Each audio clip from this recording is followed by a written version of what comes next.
keep it running. Every day, yeah, whips in the foreign. If it rolls, he gon' get it right. HerbzAutoCare got you tonight. Said I'm mobile, mean I really move. Los Angeles lane, Seattle rain, too Long Beach, San Diego, Baton Rouge, nice, St. Louis, Chicago, Pensacola, rise, brakes, tune-ups, check it front to back. Pre-purchase eyes, keep you on track. Suspension tied to the tires, glide. Herbs flying in just to get you right. What's going on? We out here in Red Oak. I'm gonna be servicing this 2018 Camry. It's just gonna be getting front and rear brakes. I'm gonna start with the rear brakes first. I want to say they have the electronic parking brake on them. Let me double check. And it looks like, let me see. No, it doesn't. Okay, cool. The parking brake is actually integrated inside the hub. So I'm gonna start with this side first. These are tools you'll need for the most part. A 21mm socket for the lug nuts, a 14mm for the caliper, and you can use a brake tool or a flat blade screwdriver to push that piston back.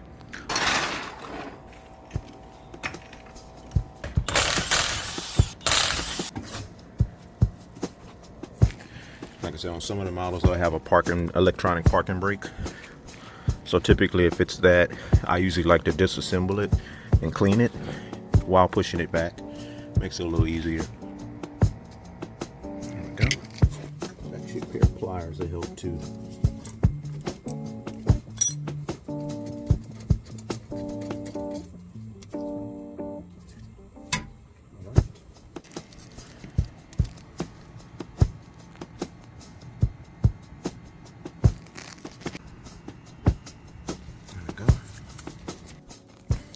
You want to remove these guide pins, take them out and clean them. Brake pads, definitely got his money's worth. That's really good. Clean these brackets, but they'll more than likely come with some. Let's see. If not, no, they don't. Oh, they do. Oh, these are just the these are actually just the scrapers. Came with a free bolt in here too. Yeah.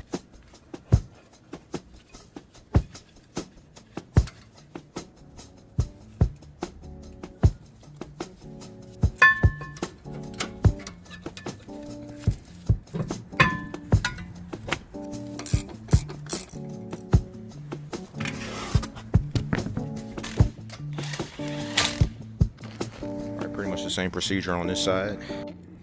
We'll show the other rears on this side. Definitely got their money's worth. No damage to the rotor either, so it's just in time.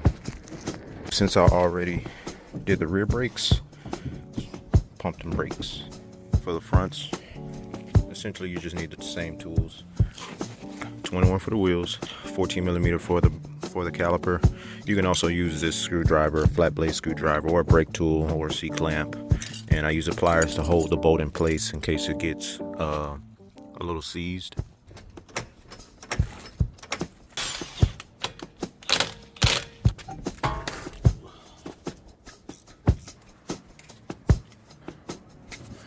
See, sometimes all you need is just a flat blade.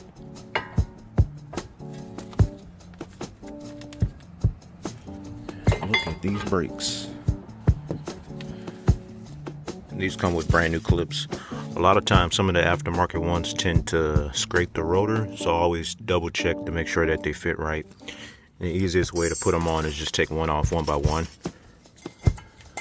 Like that. Place the hardware, grease some pins up. There we go. There we go. All right. Another thing I like to do is double check to make sure that this backing plate isn't rubbing too close against the bottom of this rotor before putting the tire back on. And pretty much the same thing for this side. Same tools, same procedure. All right, and good to go. And make sure you pump the brakes after doing the fronts. I'm gonna check the oil and top off any fluids that need to be topped off also. Be good to go. Head on to the next one. My battery terminals look good. Coolant looks good. Could use a little windshield sauce. Oil looks good. I noticed right here, this looks kind of strange. Looks like coolant, maybe a small leak coming from right there. Check this filter. Filter looks good. Belt looks good too. All right. Next appointment is actually in Red Oak too. I want to say it's a Jaguar. Getting some brakes as well. This is actually funny.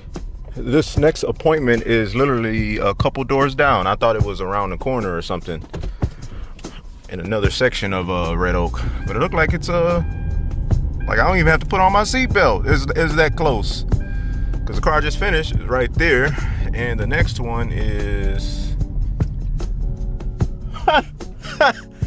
right next door. That's actually really funny.